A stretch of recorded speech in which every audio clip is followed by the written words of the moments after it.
우리는 지난 시간까지 사도신경을 14번을 강의를 하면서 성부 하나님에 대하여, 성자 하나님에 관해서, 그리고 성령 하나님에 관해서 살펴봤습니다. 이제 오늘부터는, 오늘 아마 다음 주 정도까지는 교회에 관해서 살펴보고자 합니다.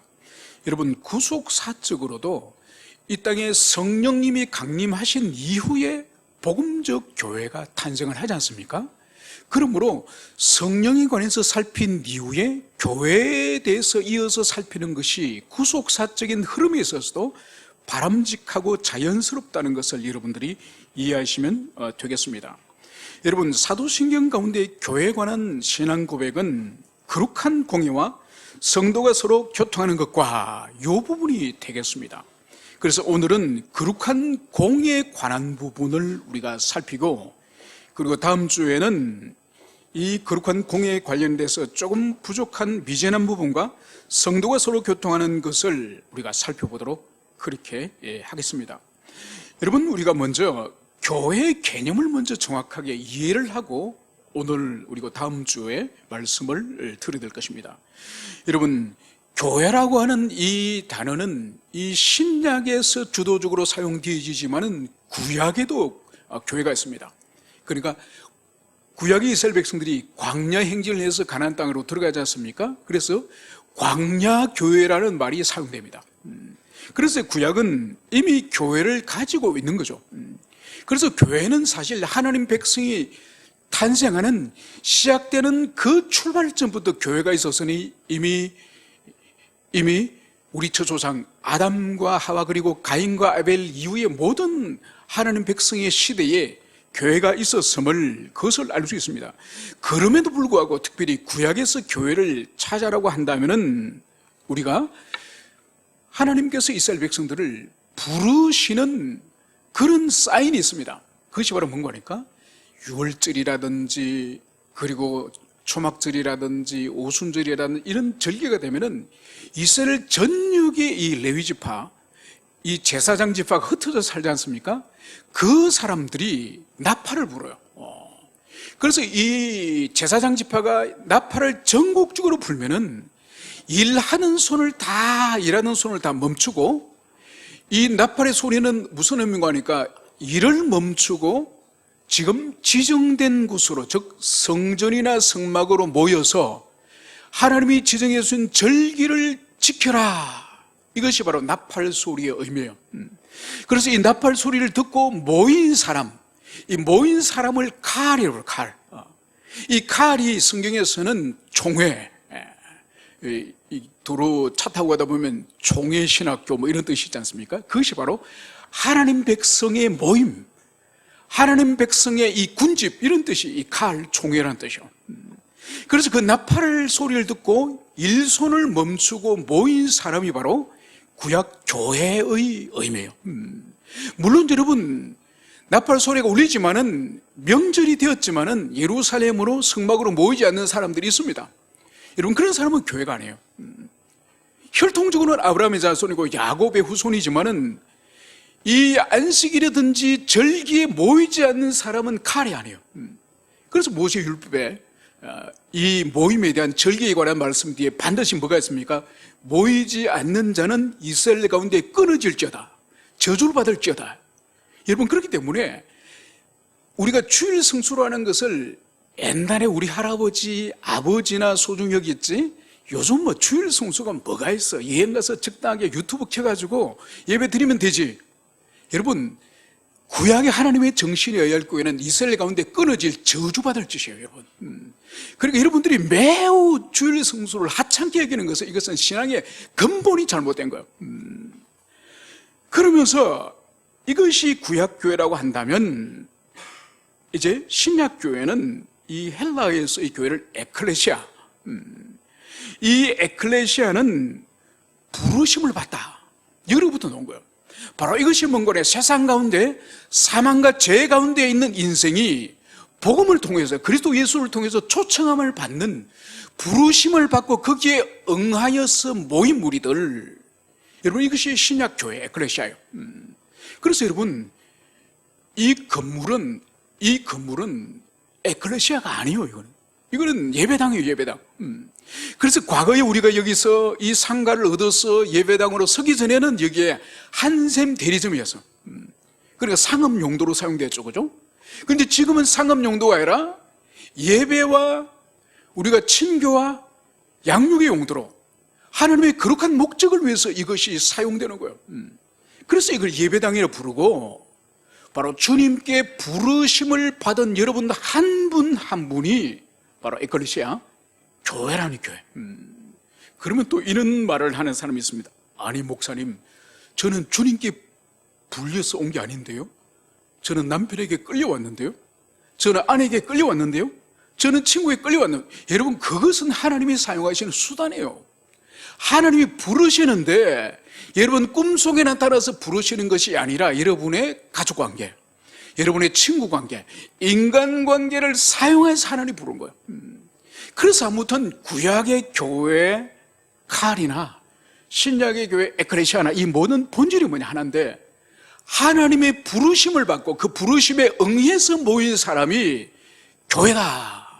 이것을 여러분들이 가슴 깊이 새기시기를 축원합니다. 그러면서 우리가 교회 형태와 교회 구별을 잠깐 살펴보면은, 여러분, 구약 시대의 교회 형태는 이스라엘 민족 중심의 민족 교회였던 것을 알 수 있습니다. 그래서 아브라함과 야곱의 12아들이 12지파를 이루고 그들이 근본적인 본질적인 구약 교회의 형성하는 이 구조가 됩니다. 물론 가장 기본적으로 이 야곱의 혈통을 중심으로 한 교회를 이루지만은, 그러나 엄격히 이 혈통 중심으로만, 이 12지파 중심으로만 이 구약 교회가 형성된 것이 아니라는 거예요. 바로 구약 교회는 문이 열려있는, 마치 대문이 열려있는 집처럼 구약 교회는 열려있는 공동체예요. 그래서 열려있기 때문에 누구든지 여호와 하나님이 싫으면 나가고, 여호와 하나님이 좋으면 이방인인다 할지라도 들어오는 거예요. 여러분, 그래서 보세요. 아간 같은 사람은 하나님께서 가나안 땅으로 가면 너희들에게 젖과 꿀이 흐르는 땅을 주겠다, 모세를 따라서 가나안으로 들어가라 그랬지만은 이 아간은 싫은 거예요. 여호와 하나님도 싫고 모세도 싫고, 그래서 우리가 다시 나왔던 애굽으로 돌아가자. 바로 그 아간과 그 무리들은 열려져 있는 구약교회 문을 통해서 나갔던 사람이에요. 애굽으로 돌아갔습니까? 다 땅이 갈라져서 땅속에 파묻혀서 다 죽임을, 하나님의 심판을 당했던 거죠. 그러나 이방인이라 할지라도 요 하나님의 그 아름다움과 하나님 백성들의 그 거룩한 삶에 대하여서 호기심을 가지고 나도 하나님 백성이 되고 싶다고 원하는 사람들은 열려진 문으로 들어왔습니다. 그래서 여호수아와 함께 이스라엘 백성들이 그 정복 전쟁에 있어서 지도자였던 갈렙 같은 사람, 이 사람은 가나안 원주민이에요. 그런데도 하나님 백성으로 참여하였고, 그리고 우리가 알다시피 유명한 여성들 가운데서 이 여리고성의 이 기생, 이 라벨이라고 하는 이 신분에 있어서 아주 불순한 이런 여인도 하나님 백성이 되었고, 그리고 그의 며느리가 누군가요? 그 며느리가 바로 이 루시엘. 참 놀랍죠, 그죠? 시어머니도 이방인, 며느리도 이방인. 여러분, 그래서 보아스와 결혼하면서 그 루시, 기생 라벨의 또 며느리가 되기도 하지 않습니까? 그러니까 이 보아스와 결혼하면서 이쪽 라벨의 이 가정에도 며느리가 되고, 또 어머니 나오미의 죽은 남편의 며느리가 되기도 하고. 여러분, 이 두 여인은 특별히 예수님의 조상 할머니예요. 다윗의 할머니자 조상 할머니예요. 그러니까 문이 열려진 문으로 이방인, 그것도 한 여인은 과부고 한 여인은 창기 같은 그런 여인인데도 열려진 문으로 이 하나님의 신앙을 사모하니 하나님이 받아주시고 영광스럽게 예수님의 조상 할머니로, 다윗의 할머니로 주님이 세우신 그것을 볼 수 있습니다. 여러분, 이것이 바로 구약교회의 열려진 그런 교회라고 볼 수 있는 것이죠. 신약교회는 혈통에 매이지 않습니다. 구약의 교회가 혈통에 매였다고 한다면 이 신약 교회는 모든 이 세상의 족속과 민족과 방언을 이제 차별 없어요. 그리스도 예수를 인격적으로 영접하고 구주로 모시는 사람은 누구나 이제 신약 교회 속으로 다 들어올 수 있도록 이 문이 활짝 열린 초민족적인 그런 공동체라는 것을 여기서 볼 수 있습니다. 그리고 이제 교회를 이 지상의 교회와 천상의 교회를 구분을 한다고 한다면 이 지상의 모든 교회는 죄와 세상과 우리 욕망과 싸우는 투쟁적 교회, 투쟁적 교회. 그래서 여러분, 이 지상의 교회는 이 영적 싸움이 바람잘 날이 없습니다. 몇천 명, 몇만 명이 모이는 교회만 그런 것이 아니라 겨우 몇 명이 모인 교회도 바람잘 날이 없는 거예요. 왜 그럴까요? 성도들이 인간성이 나빠서 안 해요. 본질은 영적 전쟁이에요. 끊임없이 우리 속에 있는 더러운 자아와 싸워야 되고 또 우리를 유혹하는 세상과 싸워야 되고 궁극적인 악인 사단과 싸워야 되기 때문에 우리를 가만히 두지 않은 거예요. 계속 우리는 우리에 도전하는 그런 악의 세력에 대해서 엉전하여 싸워야 되기 때문에 몇 명의 성도들이 모인 교회도 바람잘 날이 없이 계속 싸우는 거예요. 이것이 바로 지상의 교회는 전투적 교회다. 이걸 여러분들이 가슴에 새겼어요. 그래서 지상의 교회가 아무 일이 일어나지 않고 아무런 갈등과 다툼이 없다고 하는 것은 어쩌면 지상의 교회 전투적 교회라고 하는 것을 부정하는 거예요. 오히려 감추거나 숨기는 거예요. 그래서 갈등과 다툼과 죄의 역사가 일어나는 것은 전투적 교회이기 때문에 그것은 당연한 것이다. 문제는 이 전투적 교회에서 지면 안 되는 거예요. 우리가 죄와 사단이 지면 안 되는 거예요. 우리가 이겨야 되는 거예요. 성령의 권능을 의지해서 이겨야 되는 것이 바로 이 지상의 전투적 교회라는 것을 여러분들이 기억하시고, 이제 천상의 교회, 이제 하늘에서 예배드리는 천상의 교회는 이 지상의 모든 갈등과 싸움과 분란과 이 모든 것을 이제 이긴 이 승리하는 교회죠. 그래서 이 승리하는 교회는 우리가 잠시 전에도 읽었던 계시록 7장에 보면은 수많은 민족과 방언과 그 국민들이 모여서 어떻게 합니까? 종려나무 가지를 흔들고 승리의 계가를 부르는, 이것이 바로 이 천상의 승리한 교회, 이것이 바로 이 하늘에 있는 교회라는 것을 여러분들이 마음에 새기시길 바랍니다. 그러면서 이제 우리가 오늘 살펴볼 것은 이 사도신경 가운데에 거룩한 공회를 믿습니다. 이 부분을 우리가 살펴보도록 하겠습니다. 여러분, 세상 나라 안에는 많은 국가기관들이 있습니다.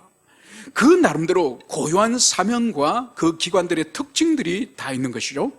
여러분, 군대는 국가와 국민을 무력으로 지키는 거예요. 말로서 지키는 것이 아니에요. 총과 칼로 무력으로서 국가와 국민을 지키는 것이 군대라고 한다면 법원은 어떤 기능을 가지고 있습니까? 국민들끼리 이해관계라든지 법적 다툼이 있을 때에 최종 결정을 내려주는 것이 법원이에요. 그래서 서로 어떤 계약을 했거나 어떤 말로서 약속을 했는데 빛을 갚지 않거나, 안 그러면은 나는 이렇게 했다고 하는 저 사람은 저렇게 했다고, 그렇게 갈등이 있을 때는 마지막에는 법원에 가자.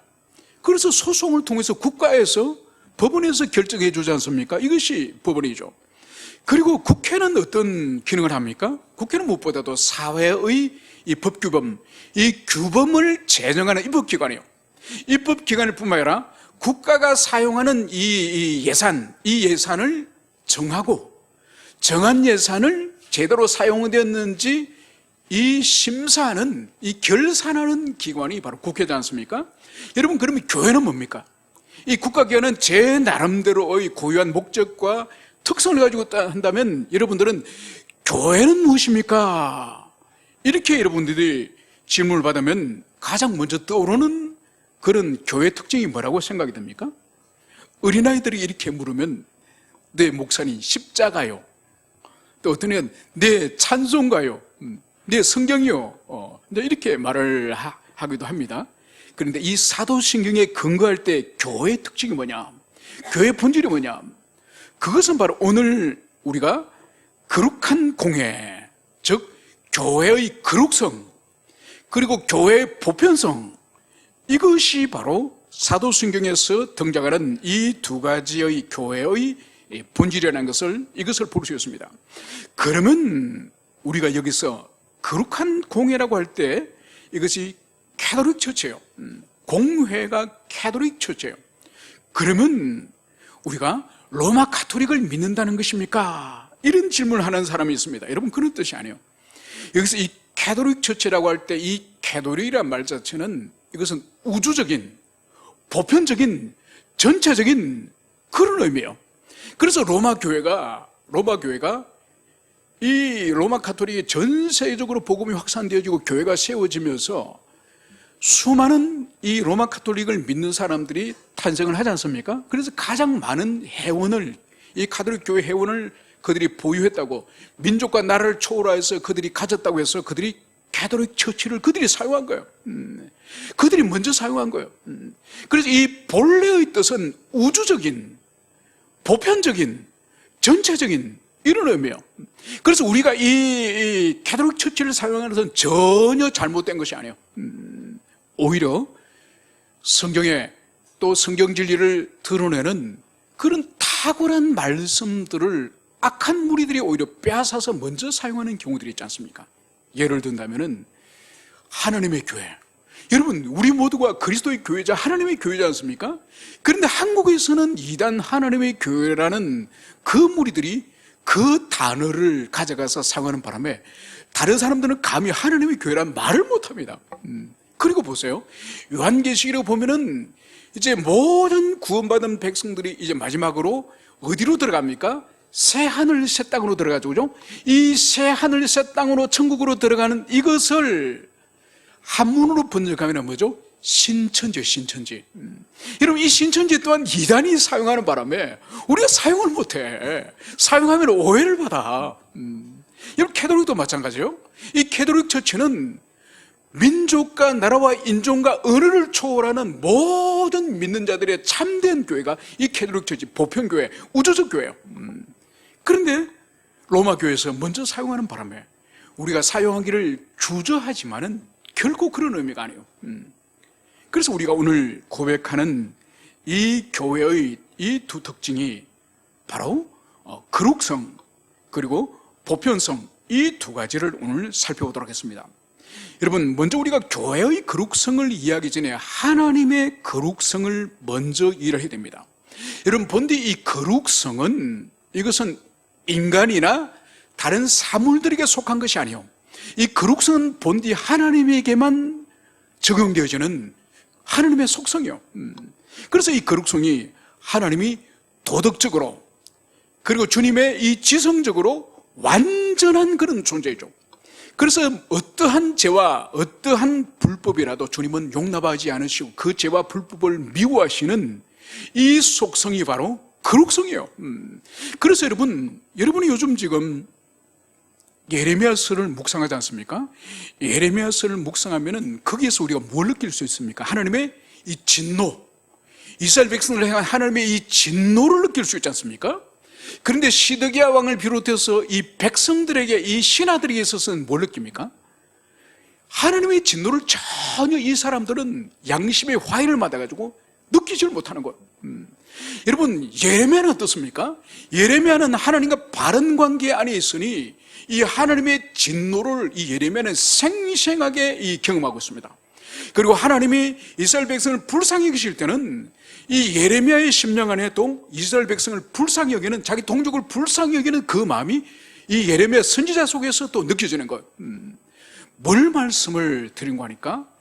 하나님께서는 그의 도덕성에 있어서나 그의 지성에 있어서나 무기라시고 완전하시기 때문에 이 거룩성에 근거해서 이 죄를 용납하지 못하시는 거예요.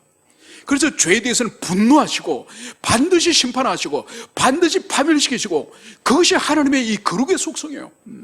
이것을 당신의 자녀들 성도들이 부어주시는 거, 예레미야에게 부어주시듯이 오늘날도 하나님과 바른 관계 안에 있다고 한다면은 그 하나님의 거룩성이 우리 심령 가운데 부어지면은 우리가 어떤 마음을 소유하겠습니까? 바로 하나님은 이 거룩성에 근거해서 무엇이 참이고 무엇이 거짓인지, 무엇이 정이고 무엇이 불인지, 무엇이 선이고 무엇이 악인지, 이것이 하나님의 이 심령 가운데 우리에게 전달되어지기 때문에 우리는 흐리멍텅하지 않아요. 무엇이 선이고 무엇이 악이고 무엇이 불이고 무엇이 정이고 무엇이 참된 것이고 거짓이고, 이것에 대한 분명한 이 가치관과 이 정서가 우리 속에 역사하는 거죠. 그래서 쉽게 거짓말을 한다든지 속인다든지 뒤에서 엉뚱한 짓을 한다든지 사기친다든지, 여러분 이것은 그리스도인, 참다운 그리스도인의 속성에 맞지 않는 거예요. 그러면 하나님으로부터 멀어지면 어떻게 되느냐? 바로 우리가 예레미야서에서 묵상하고 있는 시드기야 왕과 그의 신하처럼 되는 거예요. 하나님은 분노하고 있는데 그 분노를 경험하지 못하고 두려워하지 않는 거예요. 하나님을 만만히 생각하는 거죠. 하나님이 그토록 항복해라, 항복해라. 항복하면 너희들이 살고 항복하지 않으면 너희들이 다 멸망하고 예루살렘 성 불탄다. 하나님이 분노하시는데도 전혀 이스라엘 백성들의 왕과 이 신하들은 하나님의 이 진노가 두려움으로 경험되지 않는 거예요. 오늘도 마찬가지요. 교회를 다니지만 하나님과 바른 관계 안에 있지 않으면은 하나님이 자신을 향해서 지금 진노를 하고 심판하시려고 지금 주님 벼르고 있는데도 아무런 감각이 없는 거예요. 그냥 잘 산다고 생각하는 거예요. 여러분, 하나님의 거룩이 죄인에게는 얼마나 두려운 하나님의 정서인지 이것을 여러분들이 가슴 깊이 새기시길 축원합니다. 그러면서 이것이 하나님의 속성인데, 이 하나님의 속성인데 이것이 사람이라든지 시간이라든지 장소라든지 어떤 사물에게 적용되어지기도 한다는 거예요. 그러니까 사람이나 시간이나 장소나 사물에게도 이 거룩이 적용되어진다는 거죠. 그것은 뭐냐? 바로 사람이나 사물이나 이 장소나 시간이 하나님을 섬기는데 사용되어질 때 이 거룩이 사용되는 거예요. 그래서 보십시오. 하나님께 예배 드린 날을 뭐라고 하죠? 성일이라 부릅니다. 그죠? 거룩한 날이라 부르죠. 그리고 하나님께 예배하기 위해 사용되어지는 이런 건물, 이런 공간 뭐라 부르죠? 이것을 예배당 또는 솔로몬이 만든 구별된 건물은 성전 이렇게 부르는 거죠. 그리고 하나님을 섬기도록 구별된 사람을 누구라 부르죠? 거룩한 성도, 우리 모두를 말합니다. 여러분, 그래서 원래 거룩은 하나님의 속성이고 하나님의 성품이지만은 하나님에게만 적용되어지지만은 사람이나 사물이나 시간이나 장소도 하나님을 섬기는데 그것이 봉헌되어지고 사용되어질 때는 바로 그것 또한 거룩하다라고 그렇게 우리가 부른다는 것을, 이것을 여러분들이 이해를 하시기 바랍니다. 여러분, 그래서 이스라엘 백성을 하나님께서 왜 부르셨는지 이제 출애굽기 19장 5, 6절에서는 하나님께서 이스라엘 백성을 이집트에서 구원해 주신 목적을 이렇게 주님은 말씀하십니다. 너희는 모든 민족 중에서 내 소유가 되겠고 너희가 내게 대하여 제사장 나라가 되며 거룩한 백성이 되리라. 너는 이 말을 이스라엘 자손에게 전할지리라. 여러분, 하나님이 모세에게 지금 너가 돌아가서 지금 이 말을 모든 이스라엘 자손들에게 전해야 되는데 그 전하는 그 내용이 바로 뭡니까? 왜 이집트에서 구원해 내셨다고요? 모든 민족 중에 내 소유가 되겠고, 여러분, 우리 성경에서는 소유라고 번역을 했습니다. 여러분, 이게 원래의 뜻이 뭔가 하니까 이 소유가 이 히브리어로 이 세큘라예요. 이 세큘라는 보물 보석이에요. 바로 이 세상의 모든 인류 가운데서 히브리인들, 유대인들, 너희들은 나의 보석이다, 나의 보물이다. 여러분, 주님이 이 말씀하시는 거예요. 여러분, 하나님의 보물 보석으로 삼는 이 히브리인들이 해야 될 일이 바로 뭐라고요? 제사장 나라가 되어 거룩한 백성이 되리라. 여러분, 하늘의 하나님과 이 땅의 수많은 민족들과 인종을 이 중간에서 중보하는, 그래서 하나님이 어떤 분이신지 이 히브리인들이 삶을 통해서, 율법을 통해서 하나님을 드러내고, 그래서 이 지상에 있는 이 모든 인종을 하나님 앞으로 인도해 가야 될 이 중보자적인 제사장적인 사명을 하라고 이스라엘 백성을 하나님이 보물 삼으신 거예요. 여러분, 이것은 오늘날 우리에게 적용한 말 그대로입니다. 여러분, 왜 우리를 하나님의 자녀 그리스도 예수를 믿고 우리에게 이 땅에서 벌써 영생을 미리 맛보게 하고 또 천국에서 완전한 영생을 누리도록 왜 하실까요? 잘 먹고 잘 살라고 안 해요. 구약의 이스라엘 백성들을 제사장으로 삼으셨던 것과 동일한 논리예요. 우리가 가는 모든 곳에 만나는 모든 사람들에게 하나님이 어떤 분이신지, 그리스도 예수가 어떤 분이신지, 우리의 삶을 통해서, 우리의 인격을 통해서 그 사람들을 하나님 앞으로 인도하도록 하기 위해서 우리를 사용하신 거예요. 여러분, 그래서 그리스도인이 야비하다든지, 그리스도인들이 속여 먹는다든지, 그리스도인들이 거칠어서 싸움질을 한다든지, 시비나 건다든지, 그리스도인이 엄난하다든지, 여러분, 이것은 절대로 옳지 않아요. 이것은 절대로 성령의 열매가 아니에요, 이거는. 그래서 우리의 존재는 구약의 이스라엘 백성이 지상의 모든 인종과 민족 앞에 하나님이 어떤 분이신지 자신들의 삶과 인격을 통해서 드러내는 것처럼 오늘날 우리 그리스도인은 이 세상 사람들에게 이렇게 외치는 거예요. 봐라, 하나님의 백성이 여기 있다. 우리를 통해서 하나님을 경험하라. 우리를 통해서 그리스도 예수가 어떤 분인지 확인하라. 여러분, 우리가 말을 이렇게 하지 않지만은 우리가 어디 가든지 내가 예수 믿는다는 걸 드러내는 순간 세상을 향해서 나팔을 부는 거예요. 하나님은 이런 분이다. 내 아버지는 이런 분이다. 나는 하나님의 자녀다. 여러분, 나팔을 부는 것이 바로 우리가 이 세상에 그리스도인으로 살아간다는 뜻이에요. 여러분, 그래서 이 교회의 이 거룩함을 말할 때는 절대로 우리 스스로가 어떤 거룩함이 있는 것이 아니에요. 그리고 역사 속에서도 교회를 보면은, 여러분, 교회는 얼마나 많은 오류를 가지고 허물과 죄가 많았는지 모릅니다. 역사 속에서 교회가 온전한 적은 아주 손꼽아 정도로 극소수밖에 없습니다. 여러분, 교회 역사를 보면 정말 황당하고, 정말 교회가 이렇게까지 어리석을 수가 있는가, 이런 것을 생각할 수 있습니다. 여러분, 13세기에 이 십자군 원정이 이 예루살렘을 향해서 일어날 때에 교황이, 이 프랑스라는 독일이라는 이 지역에 교황이 설교자를 보냅니다. 어떻게 말하면 설교자라기보다는 선동가죠. 그러니까 십자군 원정에 참여해야 되는 이유를 막 도시마다 돌아다니면서 이 설교를 하고 선동을 하는 거야. 그러면 거기에 감동을 받은 사람들이 십자군 원정에 참여하는 거야. 그 참여하면 죄도 사함을 받고 또 공덕을 가지고 또 천국에 갈 수 있고 많은 유혹을 하죠. 그 가운데 하나가 소년 십자군 사건이라는 것이 있습니다. 바로 이게 뭔가 하니까 이 독일과 이 프랑스의 이 소년들, 이 청소년들, 남녀 청소년들을 선동을 해가지고 이 아이들이 십자군 원정에 참여한 거예요. 그런데 문제는 뭔가 하니까 이 아이들이 예루살렘까지 간 것이 아니라 이 부둣가에서 배 다 태워가지고 예루살렘으로 간 것이 아니라 이집트로 노예로 팔아버려요. 이런 교회가 이런 짓을 합니다. 이런 짓. 물론 교황이 그걸 직접 지시한 것은 아니지만은 여러분, 이런 오류들이 있는 거예요. 또 여러분, 중세의 마녀재판이라든지 종교재판을 보면은 기가 막힙니다.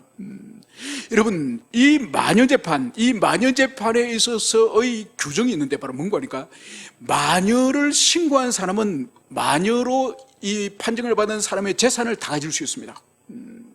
그러니까 이 마녀들이 주로 누가 걸리는 거 하니까 돈 많은 혼자 사는 과부들, 남편도 없고 보호자가 없으니까 이 사람들이 돈이 많으면은 이곳의 사람이 이 여자는 마녀입니다. 여러분, 마녀를 어떻게 분별하는지 압니까? 마녀의 혐의가 있는 이 여자를 푸대에 넣어가지고 강에 던지는 거예요.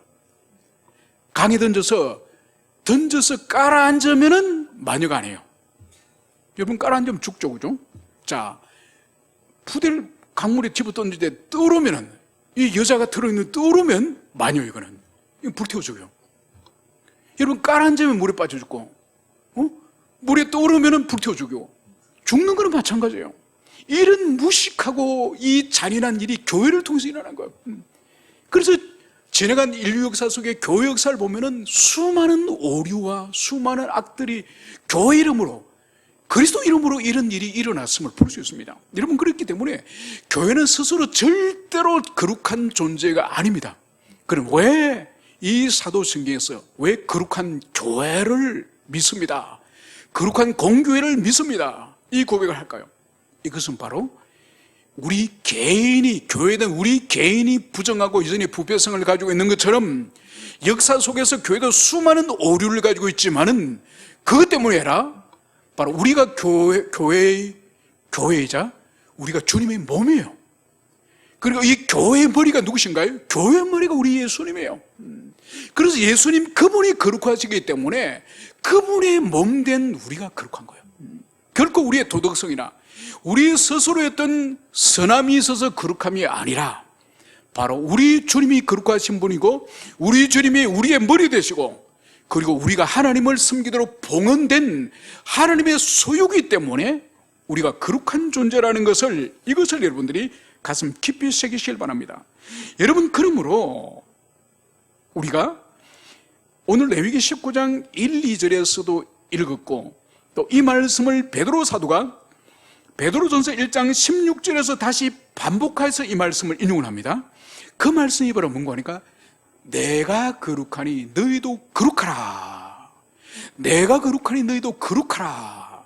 여러분, 교회의 이 거룩성, 이 공교의 거룩함은 교리적으로 끝나서는 안 됩니다.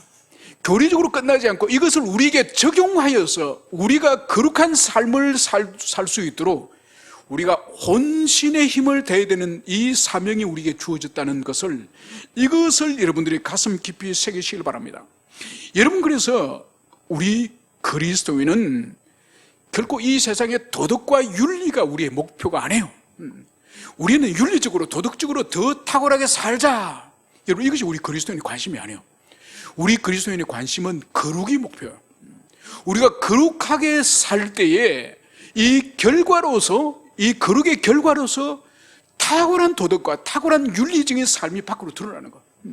그래서 세상 사람들이 볼 때는 정말 충격적이고 놀랄 정도로 그런 도덕적 윤리적인 삶을 사는 거죠. 그래서 제가 아는 지인 집사님, 그분이, 그러니까 우리 여러분들이 앉아있는 이 의자를 우리 교회에 헌신하신 분이에요. 그분이 안양에서 어떤 공장을 하셨습니다. 사업체를 하셨습니다.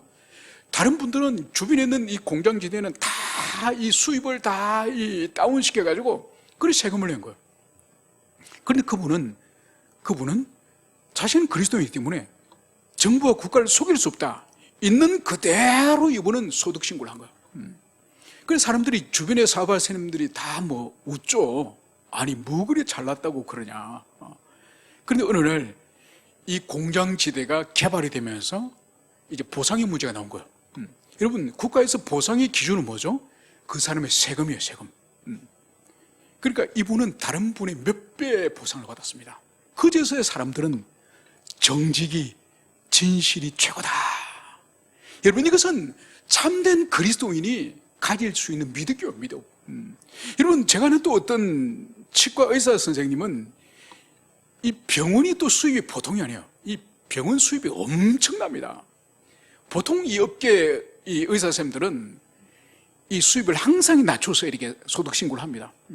이분은 크리스찬이고 또 장로님이기 때문에 온전히 이 소득 신고를 다 한 거예요. 그러니 다 하니까 제일 처음에 무슨 일이 일어나느냐, 두 가지 일이 일어나는데, 첫 번째는 세무서에서 조사 나오는 거예요. 아니, 다른 의사들은 다 이렇게 신고를 하는데 당신은 왜 이렇게 하느냐, 당신 이 병원에 문제가 있다.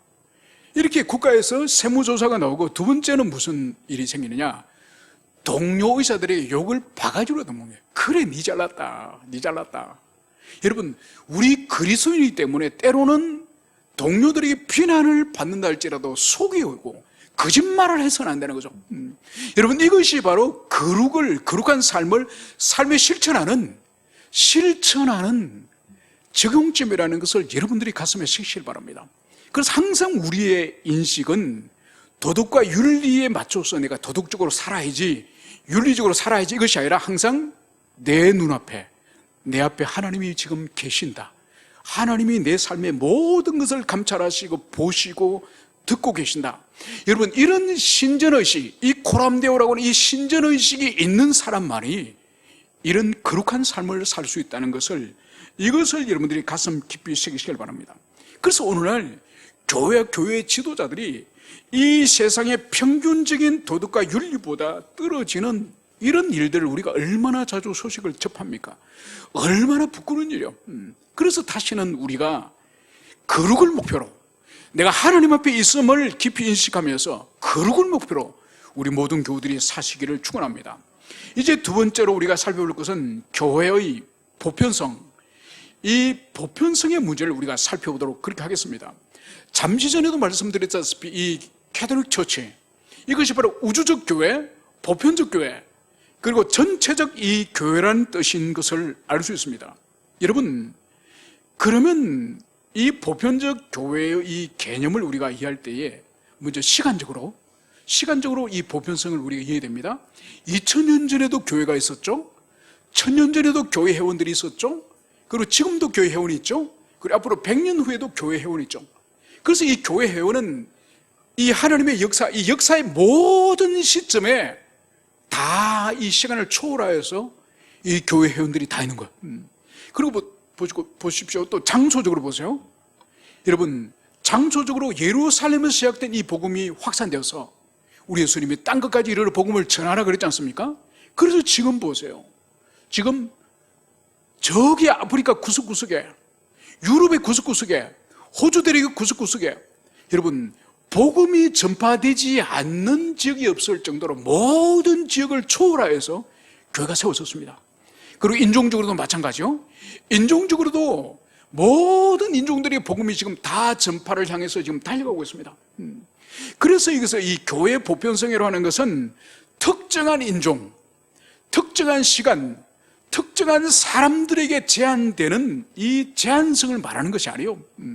그래서 예를 든다면 미국 같은 경우에는 1960년도까지 흑인교회, 백인교회 이렇게 나눠져 있지 않습니까? 여러분, 이것은 보편적 교회가 아니에요. 인종을 초월하고, 또 예를 든다면 대학생만 다니는 교회, 그죠? 어린이만 다니는 교회, 여러분 이거 보편성이 없습니다. 인종과 연령과 피부 색깔과 모든 것을 초월하여서 그리스도 예수를 영접하고 그리스도 예수를 믿는 자라고 한다면 다 교회의 회원이 될 수 있는, 이것이 바로 교회의 보편성이라는 것을, 이것을 여러분들이 가슴 깊이 새기시길 축원합니다. 여러분, 그래서 계시록 7장 9절에서 이 일 후에 내가 보니 각 나라와 족속과 백성과 방언에서 아무도 능히 셀 수 없는 큰 무리가 나와 흰 옷을 입고 손에 종려가지를 들고 보좌 앞과 어린 양 앞에 서서, 여러분 이것이 바로 천상의 완성된 승리한 천상의 교회, 이 교회의 특징 중에 하나가 바로 오늘 여기서 보세요. 여기에 각 나라와 그리고 족속과 이 혈통적인 인종적인 분류를 말하죠. 백성과 삶의 라이프 스타일을 말하죠. 그리고 방언, 어족을 말하죠. 인도 유럽어죠, 우랄 알테어죠, 한국어, 일본어, 영어, 독일어, 프랑스어, 언어를 사용하는, 모든 언어를 사용하는 사람들도 이 천상, 이 예배 현장에 있음을 보여주고 있습니다. 그래서 이 천상의 계시록에 등장하는 이 교회는 우주적 교회, 보편적 교회, 캐톨릭 처치라는 것을 여기서 보여주고 있습니다. 이제 말씀을 정리하고자 합니다. 오늘 저희들은 이 교회의 두 속성을 살펴보았으니, 하나는 교회는 거룩한 교회다, 또 교회는 바로 이 우주적 교회, 이 캐톨릭 처치다, 이 두 부분을, 속성을 우리가 살펴봤습니다. 여러분, 그러므로 우리 그리스도인은 이 땅에서 끊임없이 거룩을 추구하고 거룩을 소유하고, 그래서 죄와 싸우고 세상과 싸우고 욕망과 싸우는 그런 성도가 되어야 될 것이며, 그리고 더 나아가서 교회는 더 많은 인종과 더 많은 민족과 나라들이 함께 예배하는 이러한 보편적 교회를 위해서 우리가 복음을 전하고 선교를 하고, 그래서 다양한 계층, 다양한 세대가 함께 예배하는 그런 교회를 위해서 우리가 또한 헌신해야 될 것임을 우리 모두가 가슴 새기시기를 축원합니다.